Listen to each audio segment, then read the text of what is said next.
Ladies and gentlemen, please welcome to the stage Rayne Castiglia.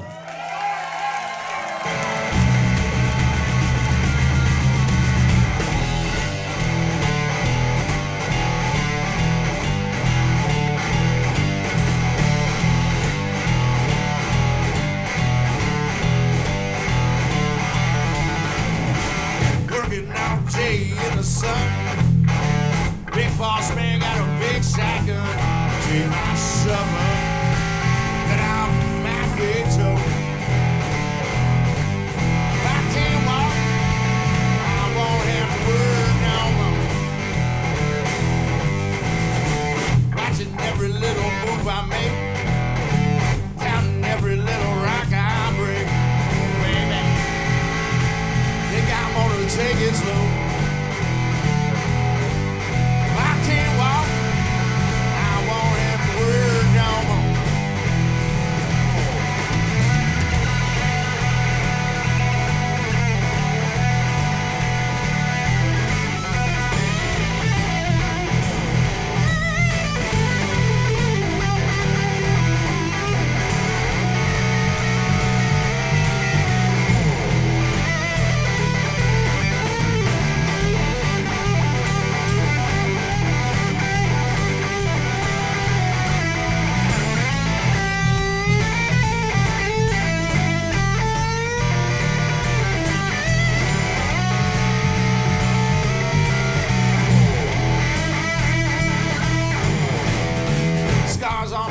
From where the chains been hanging down, got to dragging these chains all across the ground. Big my shovel, cut out my big toe.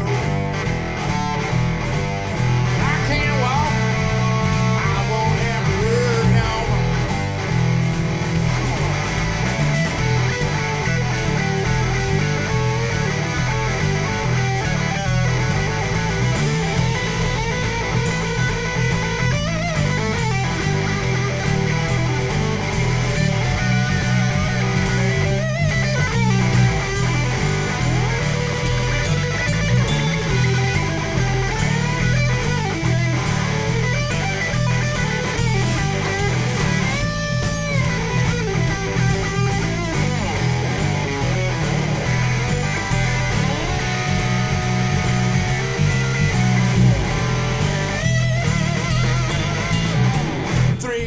Down on an 8 to 10.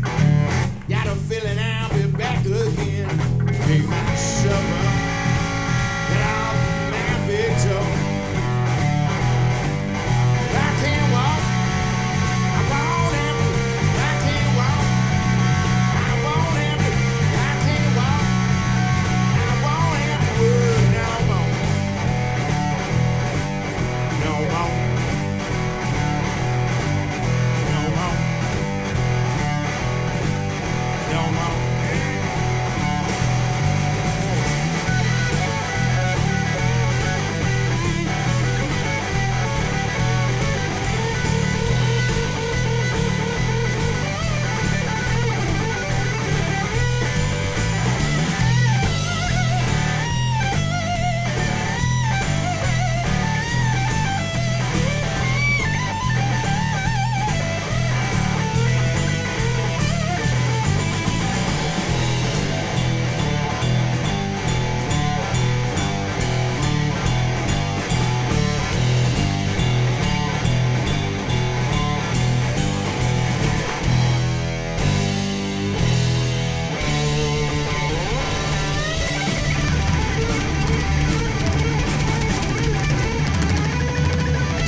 Good to be home. I missed you guys. I had to move to Brevard County. It got too expensive down here. But I still love y'all, and it's still good to be back home. You guys, if it wasn't for you, I wouldn't be in a position to buy a house. So, and do adult things. Thank you. And really, I bought a Mustang, old Mustang, and I'm tricking out, man. You know, we got to do 3 dates, opening up for George Thorogood. And then right after that, we went and hung out with Bill Murray and the Murray brothers up at the golf course in San Augustine. And then right after that, I won the Blues Music Award with Mike Zito for the Blood Brothers album. And now we're here with you, and then we're going on tour with the band for a couple weeks. We're doing the Midwest, and then I get home, and Mike and I go fly out to Norway to open up for Deep Purple. So I must say, my middle-age crisis is pretty fucking dope. It is. Makes me all teary-eyed how far I've come, my path to the middle. Makes me all sentimental. Maybe I want to do a song about puppy dogs. Ready? This is a Sarah McLachlan song. 1, 2, 3.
Thank you so much. We got a new album coming out next week, but we have them for sale tonight, and because we love you, and we insist on bringing the joy. You know, we take we got a preferential list of towns that we like to give joy to in advance of everybody else, and Boca was number one on the list. Really, this is the only place in South Florida I play at. Really, Fort Lauderdale they gave up on me a long time ago. But well, they did. Where am I gonna play? You know, there's no place to play there anymore. Dar's house, right? That's it. Is that Dar? It sounded like Dar. But it's a great record, and we're gonna do some songs from that album right after this one. This is a song from my my previous solo CD, I Got Love. It's the title track.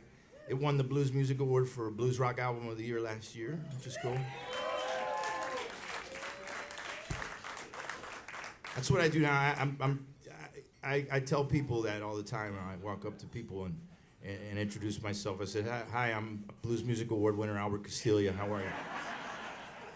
And then I find myself when we're traveling across this great country, I stroll down to the stockyards and I walk up to hobos and I give them I throw them a buck and I said, "You know where you got that buck from, buddy? Blues Music Award winner Albert Castiglia." Just before I left today, I kissed my wife on the cheek and I said, "Blues Music Award winner Albert Castiglia loves you, sweets." She said, "Get your shit and get out of here." Gets old after a while. Ready?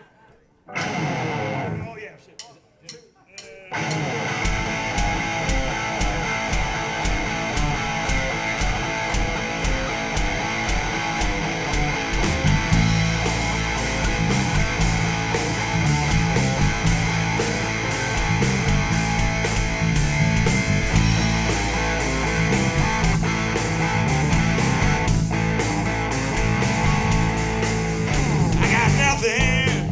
I lost it all.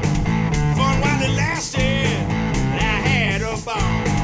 Can't coast to riding with kings and queens. And a bunch of mother things got me. I got love. That's enough. I got love. I got love.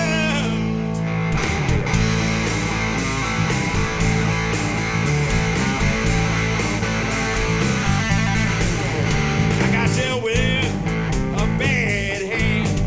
I'm not alone. Now understand. There comes a time for another go. I'll be back with a big show. I got love. That's enough. I got love. I got love.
divert from the set a little bit and do a song. I understand Dr. Ruth passed away today. And I'm not going to be a wise ass. I'm going to be honest here. I met Dr. Ruth 20 years ago at Buddy Guy's Legends. And Wayne, it was a private party at Legends. My buddy Wayne Baker Brooks and his father, the late great Lonnie Brooks, had written a book called Blues for Dummies. And they had the Blues for Dummies series company invited everybody that had a Blues for Dummies or had a For Dummies book to come to the party for the release, celebrate the release. So Jackie Joyner Kersey was there and Flojo, the Olympians. They were there because they had like a running for dummies, and then Dr. Ruth had a Sex for Dummies book out. So she was there, and Wayne Baker Brooks introduced me to her. And I go, "Hey, Doc, nice to meet you." She goes, "Hello, Albert, it's so nice to meet you." And then we did shots together. I did shots with Dr. Ruth.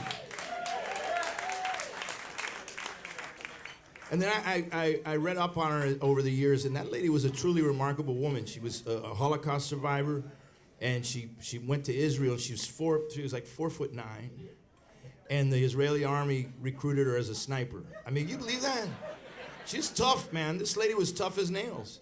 And then she got hurt during one of the wars, and she moved to Paris and became a psychologist. And I had a very pleasant youth because of her. My youth was quite pleasant because of her shows. They were very, very entertaining. So I'm going to pay tribute to her and the late, great Richard Simmons, who passed away, too. And look, we're going to do this song for them. Yeah, give it to them. This is an old song from my first album.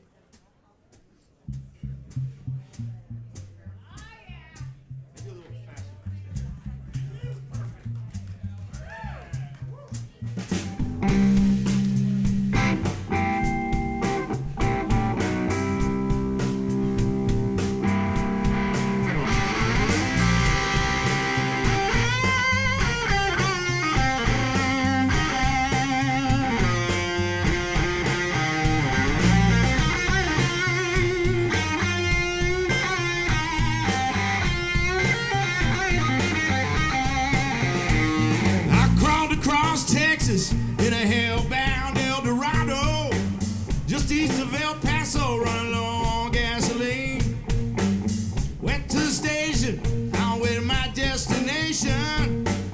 Check the oil, check the tires, wipe the windshield clean.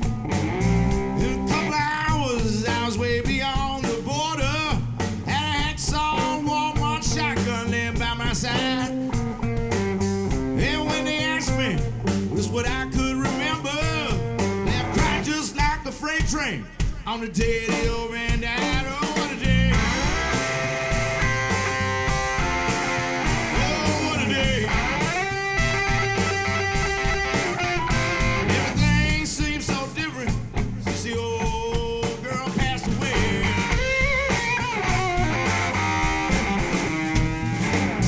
I saw a blind man selling paintings about the roadside.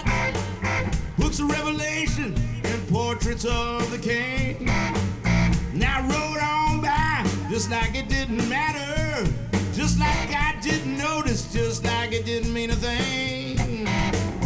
Somewhere near St. Louis, there's a coffee-colored casket. Many people weeping in a chapel in the pines. Grief hangs through the air just like a summer rain cloud. I felt just like a hot shot on the day that old woman died. Oh, what a day. Oh, what a day. Everything seems so different since the old girl passed away. Shot a man in Reno just to watch him live. Spent his whole life trying to track me down. Just what I did. City to city, state to state, and town to town. There's a time on the railroad where I had to watch my back. But I couldn't steal, I used to toss out on the track. And I did all my dirty business on the slide. I felt just like a criminal on the day the old man died. Oh, what a day.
nervous how some things never change. Especially at the diners, always chicken and a biscuit. Makes me kind of crazy how some things stay the same. It's always there exactly where I left it. Preach on the radio, saying I will be forgiven. God forgives most everything I do, and that ain't no lie. Now I'm crawling across Texas, now I'm halfway up to heaven. Spirit touch me on the day Dr. Ruth died. Oh, what a day. Oh, what a day. Things seem so different since the doctor passed away. Oh, what a day.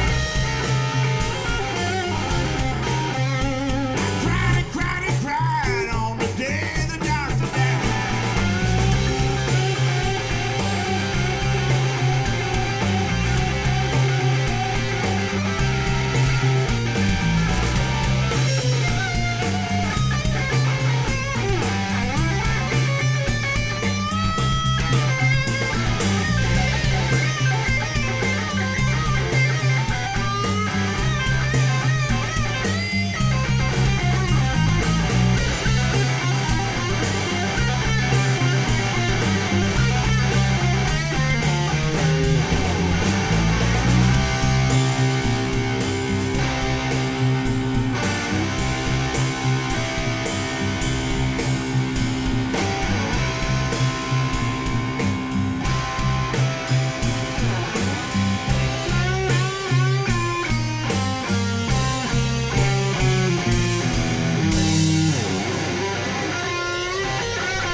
Thank you, Doc.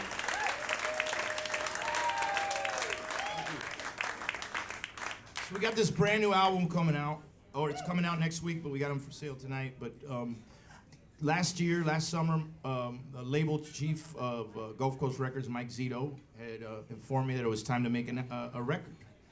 And I wasn't ready because I'd been on the road with him for two and a half years, and I really didn't write a lot of songs. I wrote about 5, 6, 7 of them. And I said, well, I don't know, man, what are we gonna do? I don't have a lot of material, and you're giving me a very short window. And what do we do? Because what I try to do is do songs that are based on my life. I write about what's happening to me, you know. If I don't, that's what the blues is about. I can't write about somebody else's troubles. It's gotta be mine. And I didn't really know what to write about. I was pretty happy. But I mean, look, think about it. Like truly, with the label has been so awesome. It's a great label because they give me a lot of creative freedom. For instance, the Masterpiece album was all centered around my daughter. And she found me 6 years ago. If you can't write shit after going through something like that, then you just got to give it up, you know. So that's what happened. That whole album was centered around my daughter and my grandchildren. The whole album was about them. And then the I Got Love album centered around my extended vacation in 2020 and how I got through that. And so now I had this thing thrown on me. I said, well, what are we gonna do? And Mike says, well, how about we do this? Why don't we get your friends to come play on the record? Why don't we make it a friends, a best, a friends record? And I said, well, I don't have any friends. And he said, yes, you do. You have friends. I goes, yeah, but they're much more successful than I am, and they're very busy, and they're not going to have any time. And boy, was I wrong. I mean, Joe Bonamassa was the first person to step up. That meant a lot to me. And then Papa Chubby did a song. Allie Venable. Danielle Nicole, she did a song. She played on the song with Joe. Josh Smith, our local homeboy, Josh Smith. Gary Hoey. Monster Mike Welch. Chris Stone Kingfish Ingram. Zito thinks he's got all the pull, but Zito had a hard time getting a hold of him. I said, hey man, what's going on with Kingfish? Is he doing the record? I can't get a hold of his management. So I just texted him. I said, hey, bro, got a song. You want to do it? Yeah. Send me the track. And he had it for me in a week and a half. Take that, Zito. You're not the only one with juice here, bro. So I got all these friends on it. Kevin Burt as well was the best male singer in the blues, and he's an amazing singer. And my daughter sang on it too. So I was gonna come up with a name for the album, and Kevin Burt was riding in the car with me. In fact, Kevin and Rayne both sang their tracks on the same day. And Kevin sang first because she couldn't get out of work early enough, and she walked in on Kevin doing his thing, and that would have shaken up anybody. And she's never really been in the studio that much, and she kicked ass on that track. She really did. It's a shame she's not gonna sing it for you tonight. I'm kidding. But so we was riding in the car back from the studio with Kevin, and I'm like, what am I gonna call this thing? He said, why don't you call it?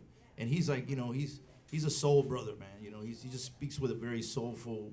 He's like Isaac Hayes. He's like a reincarnation of Isaac Hayes. He goes, why don't you call it Righteous Souls, man? And I said, yeah, that's good because everybody on that record was righteous, and the theme became very clear. It became about family and friends and how much they mean to me. And it's a tribute to them, my friends, and you're my friends as well, and family too. You guys some of you is more family than the family I really have, than my real family. I'm serious. So this is my gift to you, so thank you. We're gonna do a string of songs from that album. We're gonna start off with a song by Luther Snakeboy Johnson, he used to play with Muddy Waters, and my friend Alabama Mike sang co-vocals on this. It's called The Nitty Gritty, and it goes like this. A 1, a 2, you know what to do.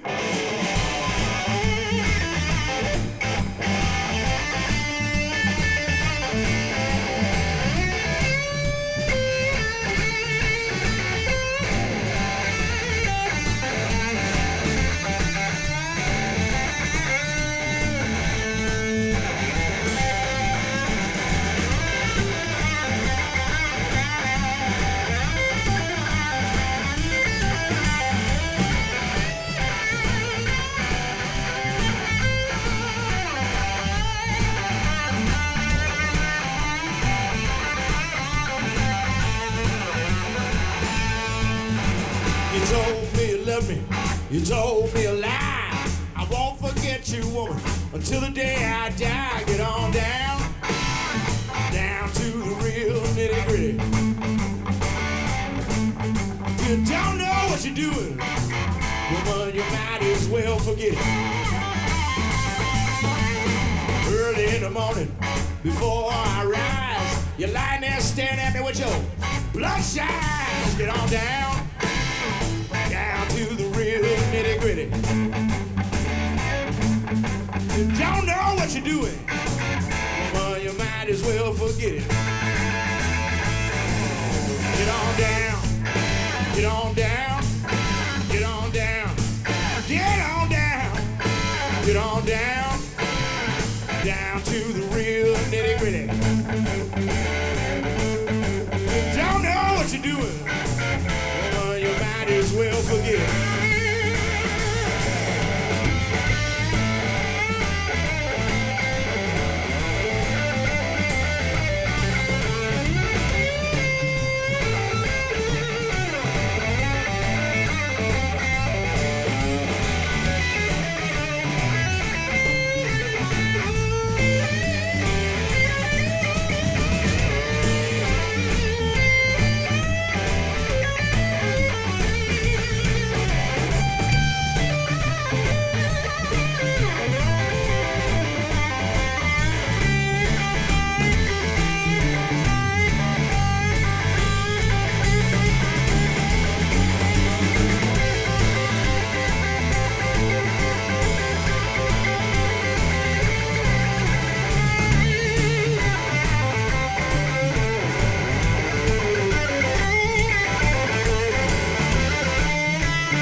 way, but I think I better go. Get on down to the real nitty gritty.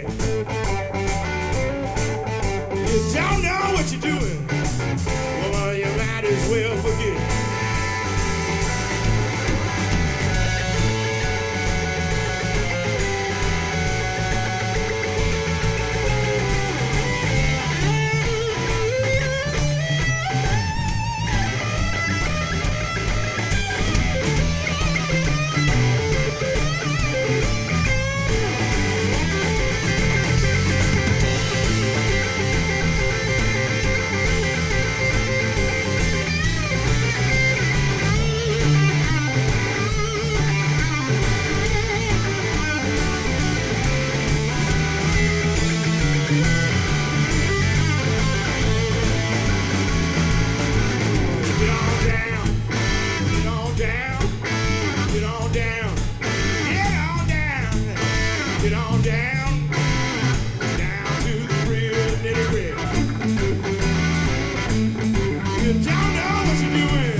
Thank you very much. Not only was the album have friends and family, but it also involved songs by people that meant a lot to me. And the one who meant the most to me was my old boss, the late great Mr. Junior Wells. And I'd like to acknowledge our mutual friend, the lady that introduced me to him, who's here tonight, was Gloria Pierce. She changed my life. Yep, that's her. It's great to have her here. So yeah, I recorded 2 Junior Wells songs, and we enlisted the services of Mr. Rick Estrin on harmonica to play Junior's parts, and he did an awesome job. And I wish he was here because I don't bring up any too many harmonica players up because when they fall in the wrong hands, they become misery whistles.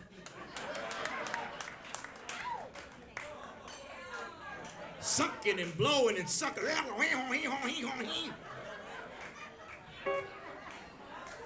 you know. Hey, we're family here. I keep it real. Keep that shit real, man. I remember one time me and Frank Ward were up on stage. We did a Blues Society a benefit, and there were 2 harmonica players up, and they were just sucking and blowing and sucking and blowing. And we just looked at him, and I go, what do we do? And he goes, well, let them keep playing. They'll eventually get tired and stop.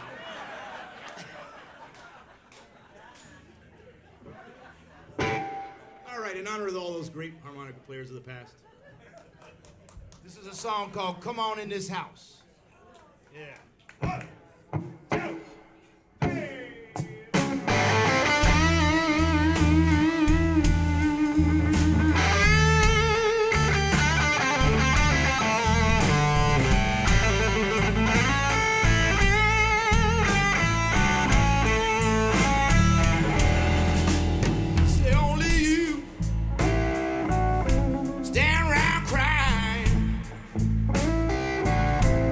You're crying water, ease your mind.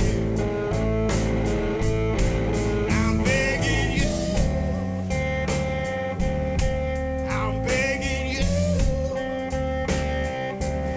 to come on in this house.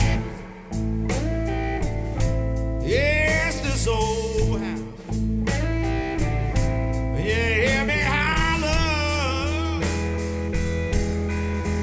Oh, yeah, yeah, yeah.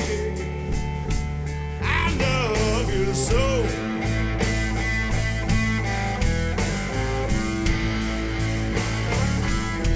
I had $1 million. I give you every dime. Just to hear you call me daddy. One more time.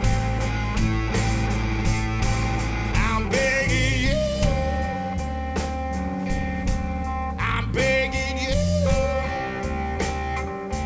to come on in this house. Yes, this old house.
'cause I'm to blame. Hey.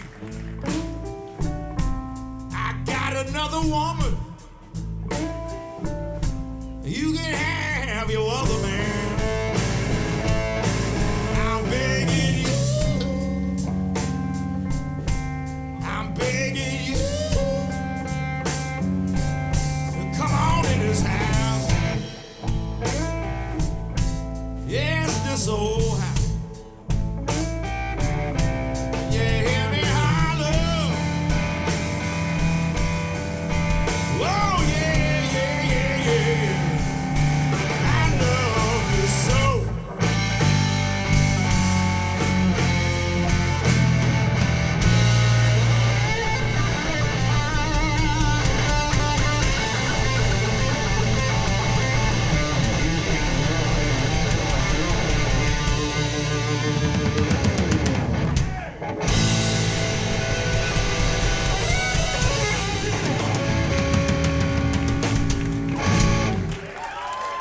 Thank you.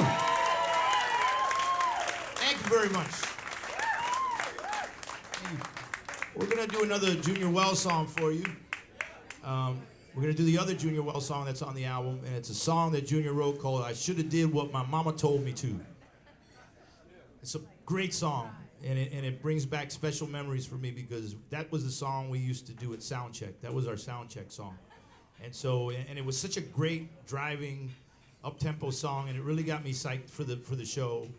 And it brought back another memory, something I'll never forget. People ask me sometimes why I do this, and it's sure not for the money. It's for the memories. It's worth more than any paycheck I get. It really is. So I got this. When I was with Junior in 1997, we had a gig in Disney World. Junior Wells at Disney World. Doesn't sound like it makes much sense, and you would be right. But they had this adult theme park that's now called Disney Springs, but back in the day it used to be called Pleasure Island. They probably changed the name because it sounded too much like one of those places over there on US 1 in Fort Lauderdale, in Pompano Beach, if you know what I'm saying. They probably had to change the name. Where are you taking the kids? I'm taking them to Pleasure Island. You son of a bitch! So they changed it to Disney Springs. But back in the day, it was Pleasure Island, and we were scheduled to play a blues festival there. They had a blues festival, and the two headliners of the show were the Junior Wells Band and Bo Diddley. Yes, the great Bo Diddley. And so they had two stages there. They had a big amphitheater stage, that we were going to play, but it was a earlier time slot.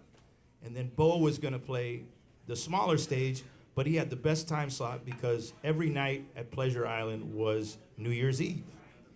So they dropped the ball every night for the whole summer. They had people in the courtyard, and they dropped the ball and do the whole thing every day.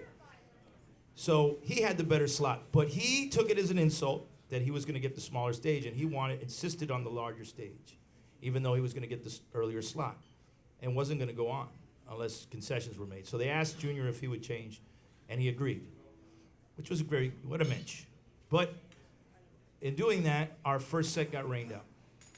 So we were in the vans. We rode in two Dodge 3500 vans because we had a 9-piece band with a B3 organ and a Leslie. And so the cool folks were in the van with the B3. There was 4 of them. And I was in the van with all the old farts that didn't like me because I was the new guy in the band and I was kind of the outsider. But Junior was in the van, so he always kind of looked out for me. But we're sitting there and it's raining, and Junior's kind of irritated by the fact that he had to change sets and he couldn't play, and he was just kind of annoyed by it all. And then our drummer Vern decided he was going to tease him a little bit, and he said to him, he goes, "Hey Junior, that song you wrote, What My Mama Told Me To. What your mama wants you to do, Junior? Be a brain surgeon?" And Junior wasn't in the mood for it. He just kind of looked at him and goes, "Nah, man. She told me when I put a foot in a man's ass to twist it so it stays in there."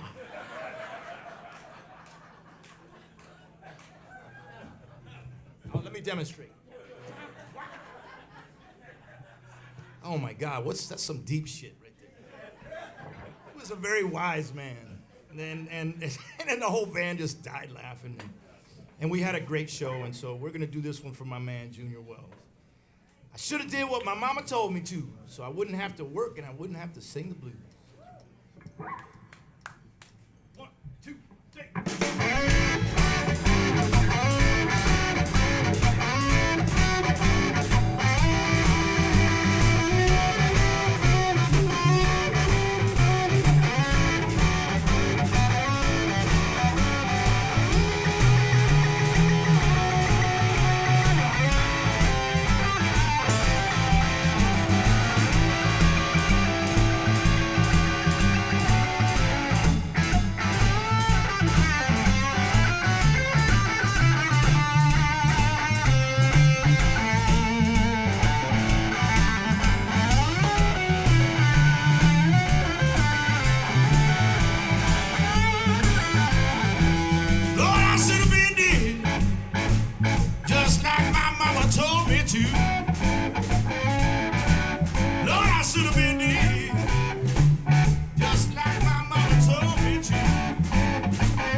and his Mike Zito was it was like his Mike Zito to me. Was the great Buddy Guy. So I want to put a Buddy Guy song on the album, and it's a song with meaning. He wrote this song in 1978, put it on his Live at the Checkerboard Lounge album, and I'd heard the song for years, but back in December things were kind of tight at home, and like I said, I had to move a little bit. I had to move around and find a little less stressful of a situation. My homeowner's insurance went up to $9,000 a year, and it was just getting really hard. It was getting a little crowded in my neighborhood. Wilton Manors used to be like this quiet place, and then now there's so much damn concrete in there. It's like crazy. So things were a little rough for a few months, and then I listened to this song, and it was about being broke. And Buddy just had his words on it, just had a way with summing up how I was feeling at that time. So we put it on the record, and we're gonna feature the rhythm section on this. I'd like to introduce the band to you. On the bass, originally from Kansas City, Missouri, now residing in Palm Bay, Florida, Mr. Cliff Moore.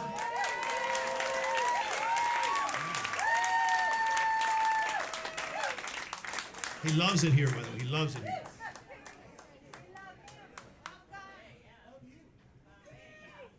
What's not to love? He's such a lovable person. This guy could kill you with his pinky, but he chooses not to choose hate. He chooses not to use violence as a tool. He uses love. He's a big, lovable teddy bear. Is what he is. Now, the complete opposite of him is on the drums.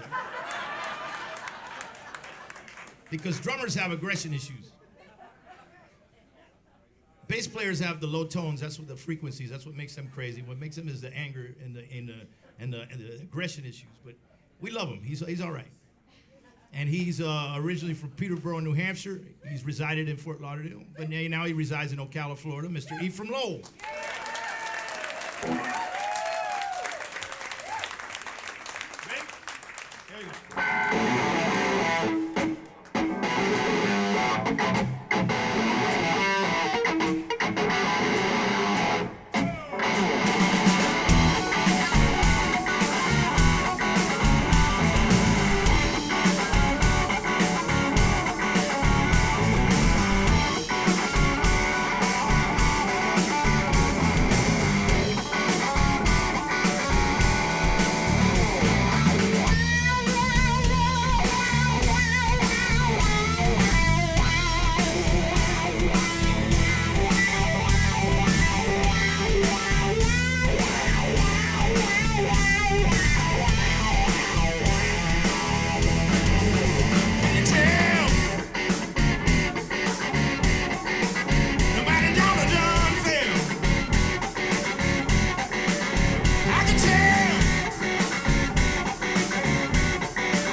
great band. I love this band. Great guys.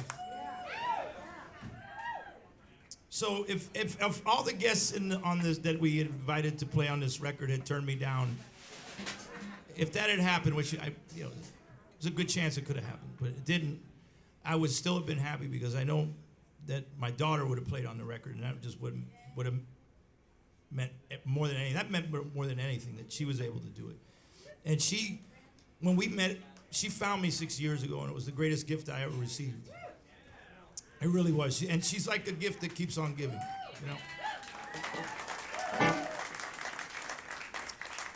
But when she first found me, we started getting to know each other. Her mom's in a Stevie Nicks tribute band with her husband, and up in Brevard County, the Belladonna Project, a real good band.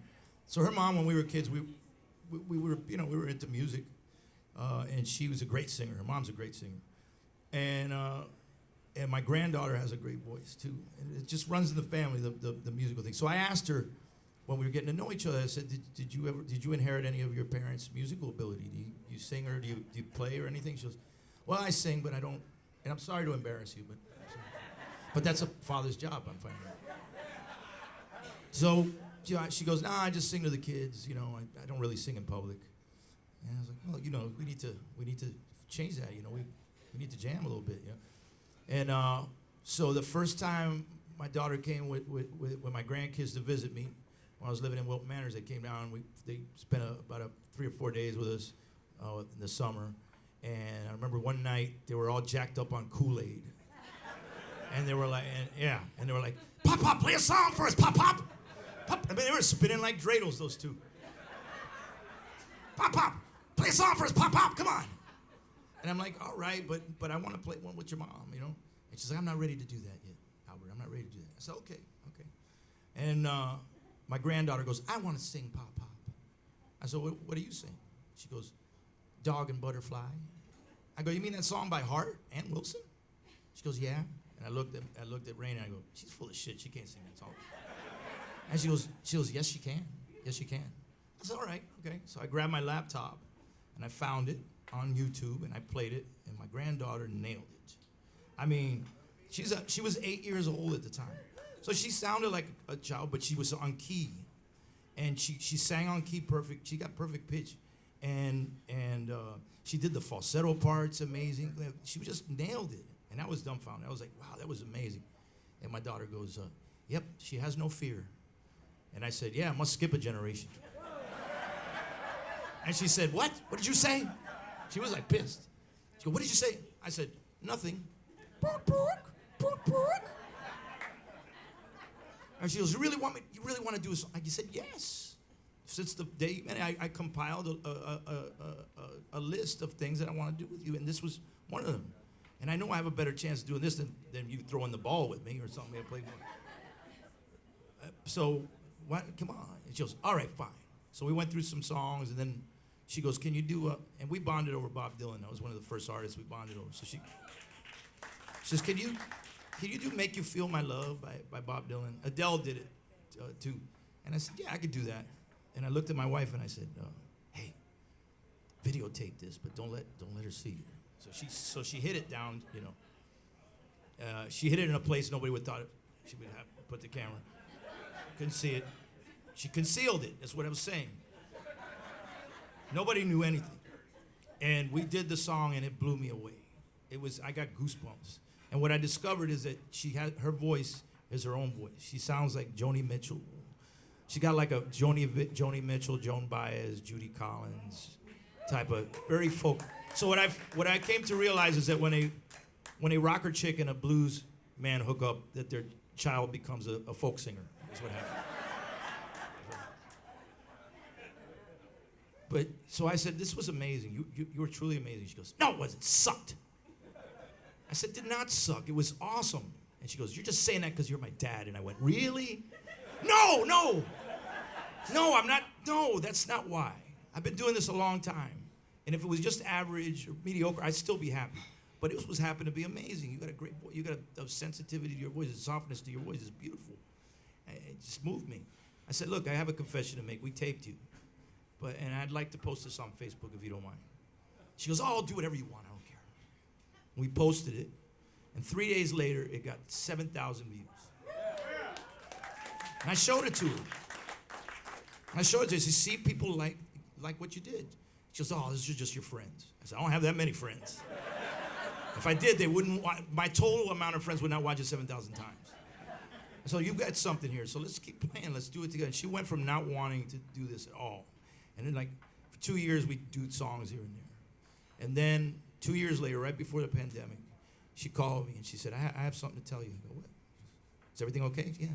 I was worried. I thought something was wrong. She goes, I joined my mom's band as a background singer. I go, really? And I started getting all, I was on the road. I was crying. Because, man, she did not want to sing in public in the beginning. And she found the strength and the courage to step out of her comfort zone and do something really amazing. And she's doing great in her mom's band. And her mom lets her showcase and do Christine McVie songs on the. And so I was like, man, I think she's ready to get on, do a record. It was one of the things on the list I wanted her to do, but I wanted to make sure she was ready. And I asked Mike Zito, I said, hey, can Rayne play on the album? She says, of course she can. Are you kidding? I mean, my son's on one of my albums. Why not? So I talked to her. I called her. I said, look, we're going to put you on an album, but it's got to be a blues song. We can't do Miley Cyrus or not that there's anything wrong. I love Miley Cyrus, but that's not what my people dig, you know. Or Beyonce or Mary J. Blige, we can't do that. And she goes, so she goes, no problem. I got a playlist. And I'll look. So she went on Spotify and did her playlist. I looked on the playlist, and a couple days later, she comes up and brings me a Bo Diddley song. Wow. And I was like, wow, you want to do this? Yeah. So I never thought I'd record a Bo Diddley song. I love Bo Diddley, but man, what a great reason to do one. And she had to go on right after Kevin Burt in the studio, and she fucking nailed it, man. And I'm so proud of her, and I would like to bring her up here to do the song with me.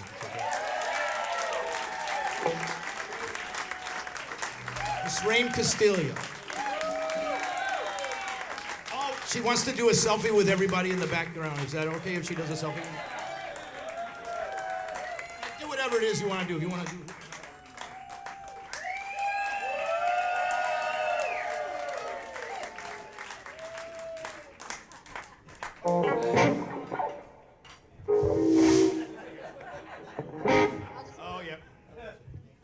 Thank you, Jeff, for the care that you put into setting up that mic for.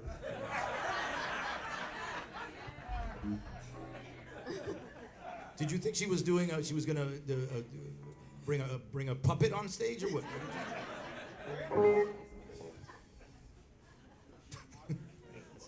No idea. Yeah, check your monitor. Take a little testing 1, 2, 3. Check. Yeah, I can hear. It's good. You're fine. Oop. No, you good? Yep. You can hear it? Okay. I think so. 1, 2, 3, go.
So, it's just truly a gift to be able to do this because I wanted her, we missed out on a lot of years with her.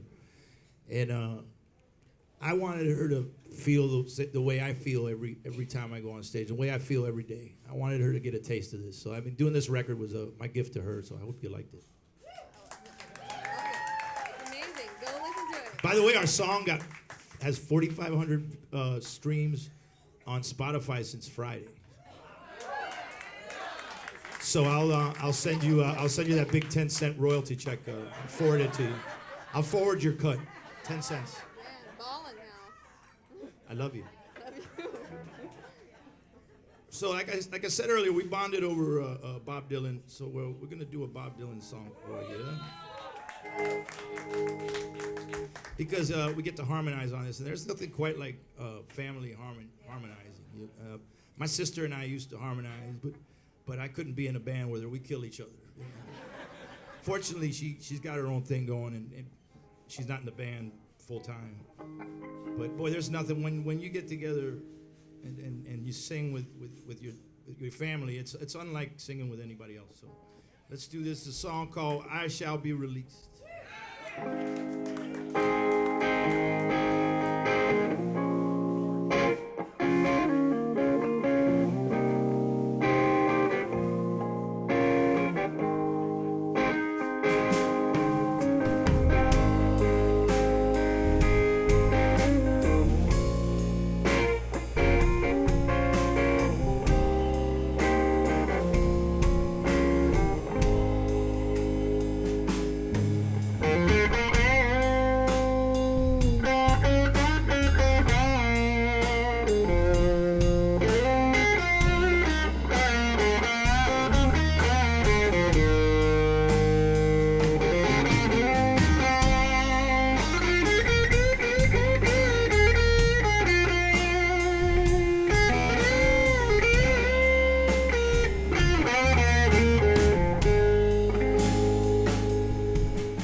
Down to the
mic down. I was like, I'm done singing.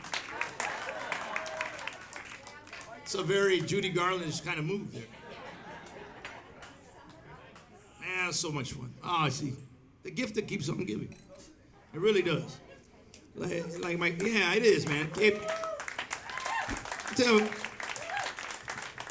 Mike Zito, very rarely do we have serious taster's choice type of moments, but he was the first person I told when Rayne found me, and Mike said, you know, I always loved you like a brother, but I always sensed we were different because I had children and you didn't have any. But now you get to, now we're on the same plane, you know. And he's right. It's a different way of looking at things.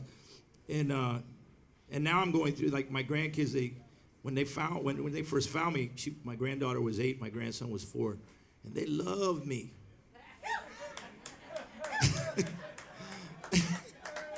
Now my granddaughter is 14 now, and it's a different ball game now. And I got to remember not to take it personal, and I didn't, and I haven't. At times I haven't. Sometimes I did, but then, you know, she's going. My daughter homeschooled them. They're going back to school, and going back into school, and now my granddaughter wants to work out and stuff. And I told her, I said, look, I took up boxing. If you ever want to do it, like, we're not going to hit each other. I'm going to get a teacher to teach you how to, you know, box and stuff if you want to do it. And she's like, whatever. So you think they're not listening to you, right? When they kind of shrug you off. But then she texted me as I was driving down here. She says, hey, Pop, that boxing thing, is it still happening? Is you still? And she says, I got a new boxing partner now. I'm going to take the class with me now. It just never ends. It's wonderful. What a great life. Life is awesome, you know. And then I got my friends here. Man, I got a lot of friends from Miami that came up for the show. I got people that left Miami, moved to move up here, you know. And my saxophone player in my first band is here, Jeff Peel, and he didn't bring his sax with him. But I'm gonna do a song for him. Boo, right? Absolutely. He's a great sax player, man. He was something else. He was like the Clarence Clemens of the band, man. That dude had like a Clarence Clemens kind of sound. But we'll get him up next time. He lives in Boca now. Yeah. And I recorded a song on the new album that I played in the band. That was we did a demo of this song in my first band, and those were such great times. I decided I was going to record this song, and it's called "You Was Wrong." It was by ZZ Hill. It was written by ZZ Hill. Remember this one? We just did it a couple of days ago, you stoner. You was wrong. The funky one. See. He's a quick learner. Right, there you go. This is gonna be terrible. No, it's gonna be fun. 1, 2, 3.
All you wanna do is fight.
there.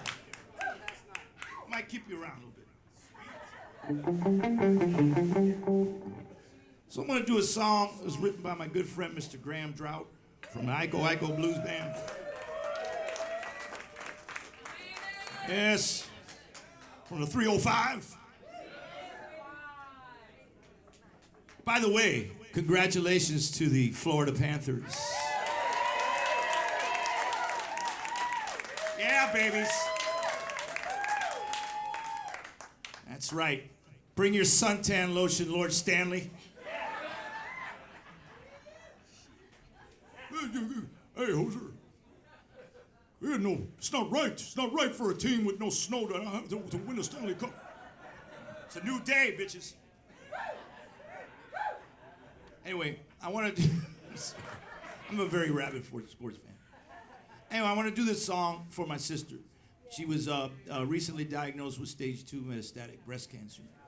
But she's going to be all right because my mom fought it twice and she beat it twice. And plus, my sister is so mean, she's going to scare the shit out of that cancer.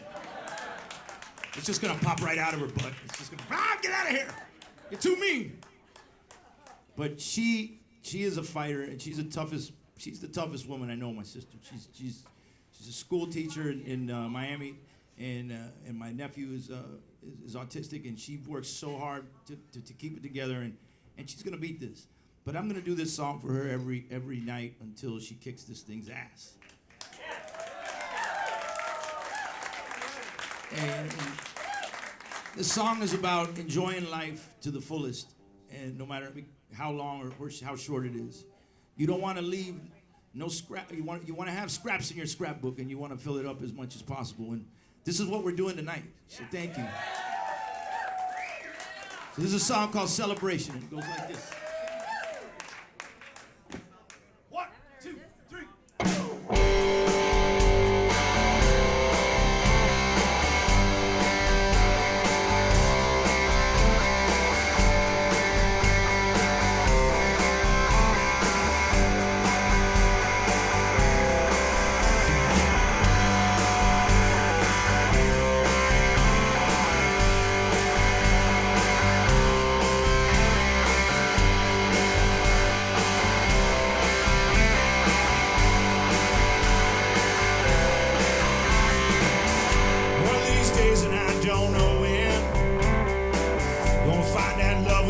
All over again. I believe in magic and mysterious ways. I know there's bound to be better days. On that day when the bell don't ring, the sun don't shine and the birds don't sing, the wicked eye don't raise a hand. Knowing this love we lost is ours again. These are the days of celebration. These are the days. These are the days of celebration. These are the days. No one came along to ask me what's this all about. Once made a wish, but I couldn't blow all the candles out. I know someday we all gonna make it home, trying to find a bed of roses in rolling fields of stone. Trains at the station, but nobody wants to ride. Can't find my own true love, and I can't be satisfied. One of these days we're gonna have to jump and shout. Won't have to blow all the candles out. These are the days of celebration. These are the days. These are the days of celebration. These are the days.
against the glass.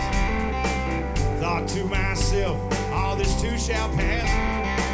Got no lucky number, just the next roll of the dice. Some days burn like fire, some melt like blocks of ice. On that day when the sun don't rise, I'll sit and wonder, my oh my oh my, raise that flag and ring that bell. These are days we'll remember well. These are days of celebration. These are days of celebration. These are days of celebration. These are days. Yeah. These are days. These are days. These are days. These are days. These are days. These are days. These are days. These are days. These are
Thank you so much. Yeah, my sister's gonna beat that thing. She's gonna get that. All right, we got time for a few more. I'm gonna do a couple songs before I get to the last one.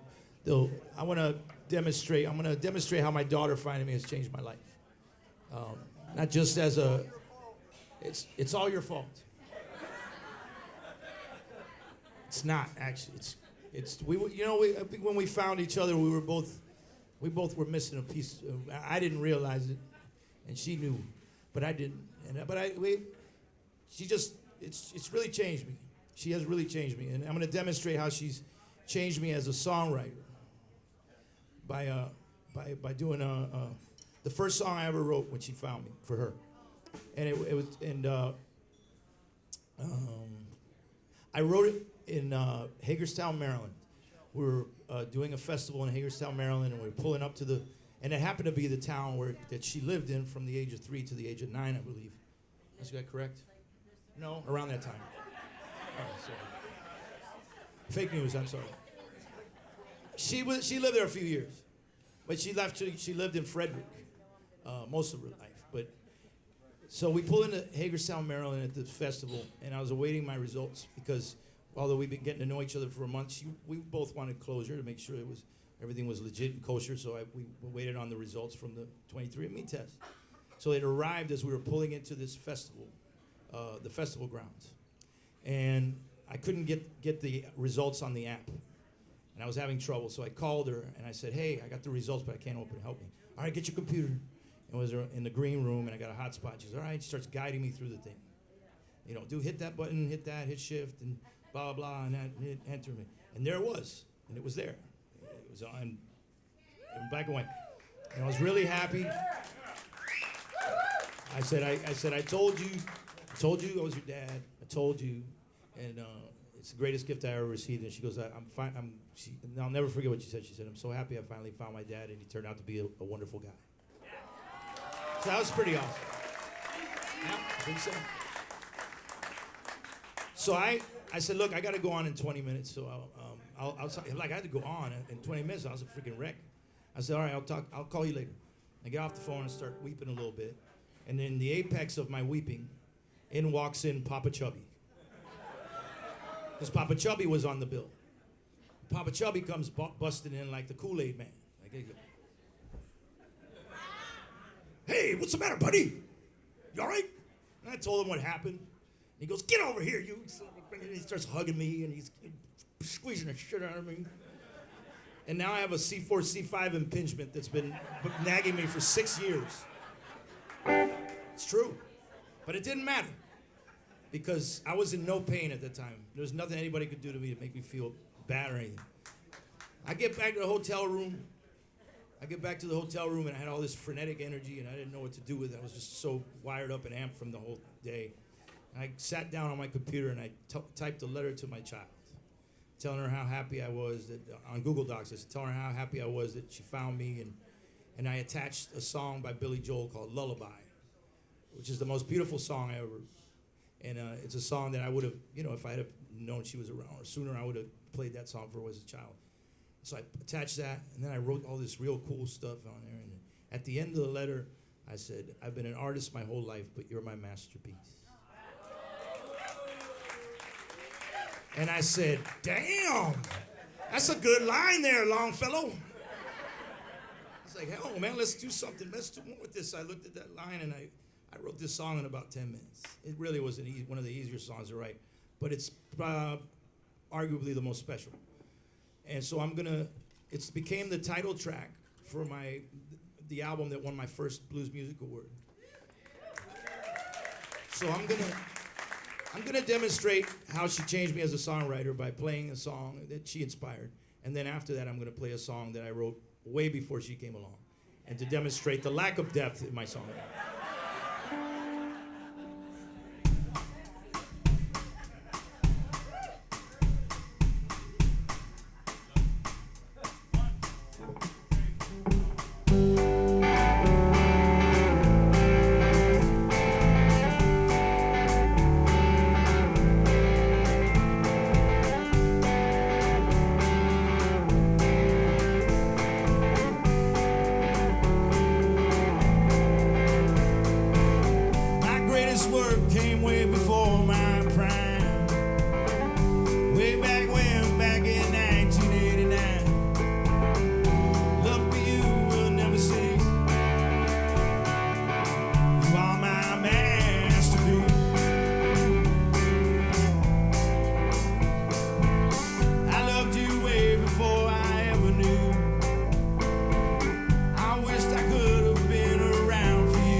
how I write songs now, like Barry Manilow. In fact, I've written so many songs like these lately that it garnered a nickname from the great Joe Bonamassa. He calls me the Sensitive Guido. That's my nickname that he gave me after I sang the Thousand Heartache song on the Blood Brothers album. I came out of the booth and he goes, "I got a new name for you, Albert. The Sensitive Guido." It's all right, I'll take it. From one Guido to another, I'll take it. Half Guido, that's right. I'm Cuban. I'm half Cuban too. I put black beans in my pasta fagioli. I said it. All right. So now on to the song that defined me prior to 2018. It was what my idea of a love song was back in 2014. It's a song called "Put Some Stank On It." Yes. It was inspired by the Harlequin romances of the early 1990s. The Fabio years. The long flowing hair. The manimal magnetism. And then that damn seagull derailed his career. 1, 2, 3, 4.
so much. We got time for one more song for you. So this one's not going to do me any good. I'm going to change this one. String. Yeah, it'll be all right.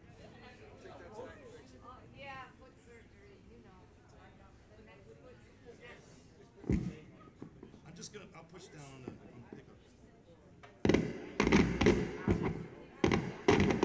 Sorry.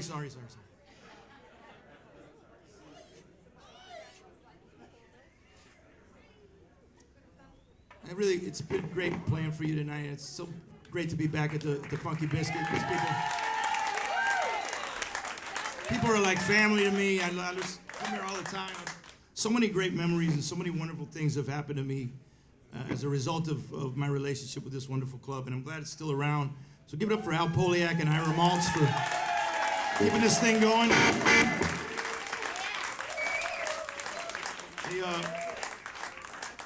It's the only place in South Florida that I play. They're very wonderful people. Family, man. And give yourselves a hand for being a wonderful audience. It's really, I'm really have a blessed life, you know, and if it wasn't for you guys, I'd be working at a Trader Joe's or something. I don't know. I'd be working somewhere. If I wasn't doing this, I don't know what I'd do. And you guys coming out and supporting me all these years down in South Florida, that's what got me to the middle, and I appreciate you. It really has. So we're gonna close out with a Freddie King number. I love Freddie King, and I love y'all.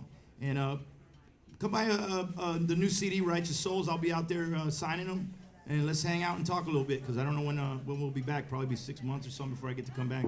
So come by. Well, I don't know. Whenever Ira wants me back, I'll come back. He doesn't call me as much as he used to. December? Okay. And then what about November?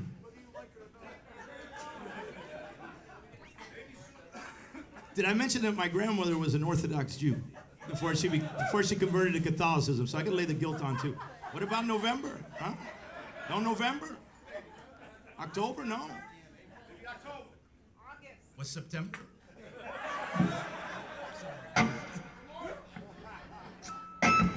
You don't call anymore. All right. Thank you so much.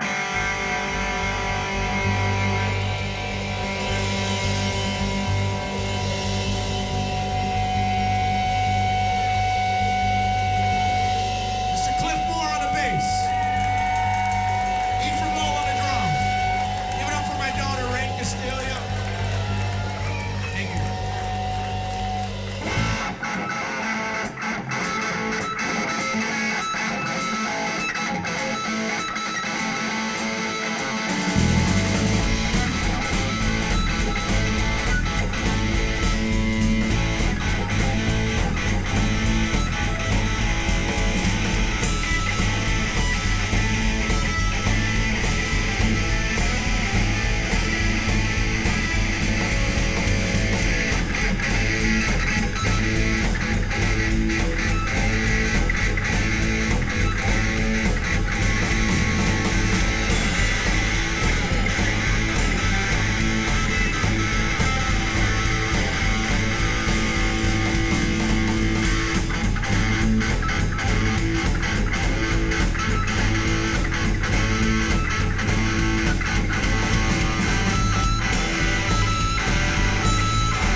one too. This one's less dead.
bless you. I love you all. I love you. Thank you. It's good to be home. Thank you.